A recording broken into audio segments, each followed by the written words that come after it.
肉体の光、精神の影、ピエール・オーギュスト・ルノワール頬杖をつく女に見る晩年の神秘と存在の問い。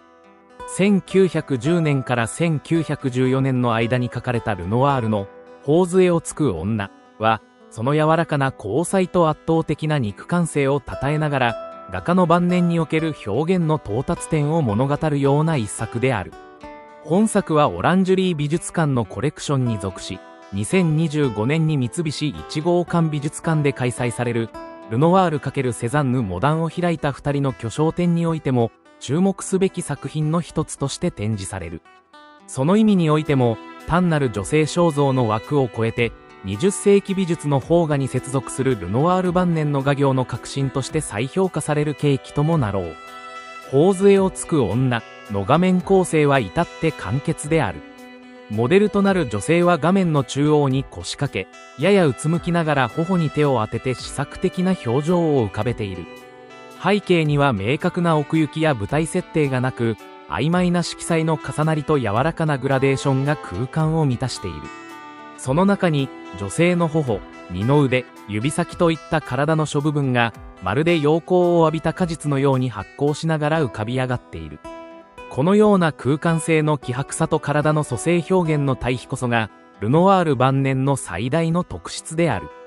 彼の筆致はもはや物の輪郭を強調せず、輪郭線をぼかし、肌の質感や肉の柔らかさをにじませることで、武将と抽象の淡いにあるような印象を画面全体に漂わせる。ここでは人物というより、光の塊としての存在が書かれているのだ。この点において、頬杖をつく女は肖像画というジャンルからも逸脱している。モデルが誰であるかは明らかではなく、画家の妻アリーヌやオンバ・ガブリエル、あるいは長年のモデルであった女性たちのいずれかである可能性もあるが、決定的な証拠はない。しかし、それこそがルノワールの意図でもあろう。すなわち、この作品は誰が描かれているかよりも描かれたものがいかにそこにあるかということを主題とするからである。ルノワールは晩年、自らの病との戦い関節リウマチという激しい痛みを伴う持病の中でも創作を止めることなく、むしろその中で肉体表現の極致を追い求めていた。頬杖をつく女においても、モデルの頬の柔らかさ、腕の厚み、肩の膨らみといった肉の質感が必要なまでに書き込まれている。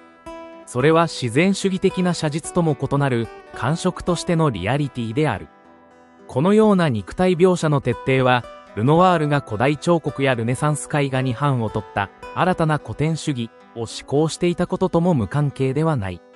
19世紀末から20世紀初頭にかけて、ルノワールはイタリアを旅行し、ラファエロやティチアーノ、ルーベンスといった古典的巨匠たちの作品に魅了されていく。彼の言葉に、絵画において真に不変なのは、美しい肉体を描くことだ、とあるように、人体こそが時代や潮流を超えて絵画を支える基盤であるという信念が、作品の根底にはある。その結果、頬杖をつく女の女性像には、単なる鑑賞や気分の描写ではなく、より永続的な存在の美が託されている。手を頬に当てたこの姿勢は、試作する女というより、静筆な時間のうちに没入する一個の生き物としての姿を映し出す。言葉を持たず、ただそこにある。感謝はそのありようを画面越しにじっと見つめるしかない。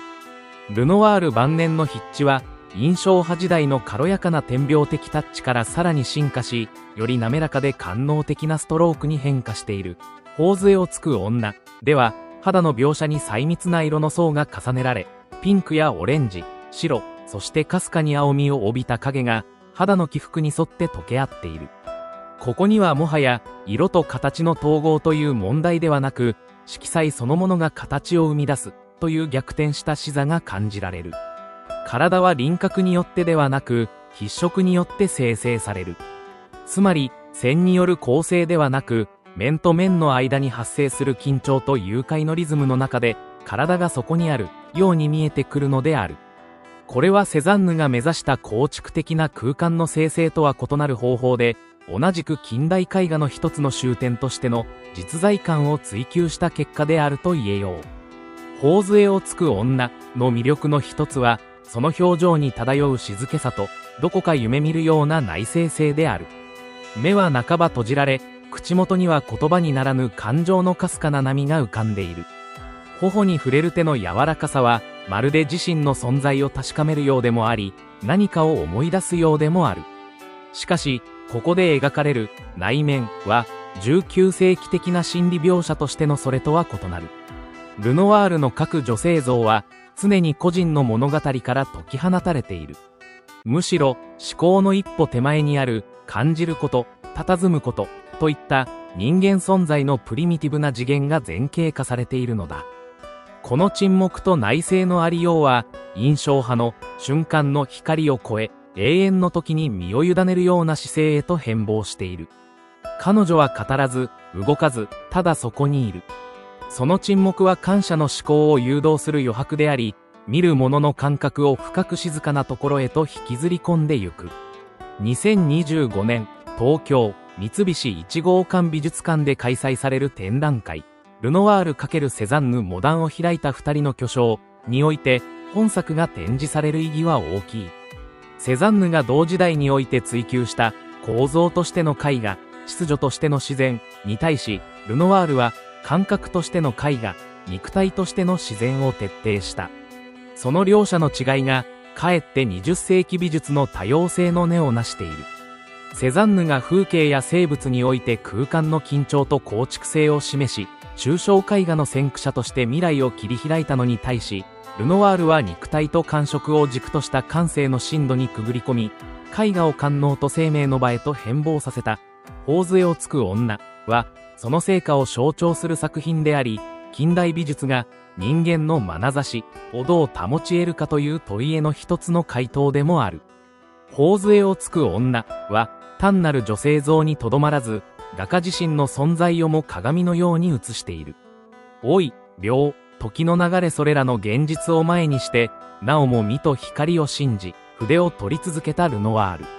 その晩年の作品群は、いわば老いの美学そのものであり、人間が生きることの根源的な意味を、静かに、しかし力強く照射している。画面に差し込む柔らかな光は、もはや太陽の光ではなく、画家自身の内側から発せられる、見る力の光であろう。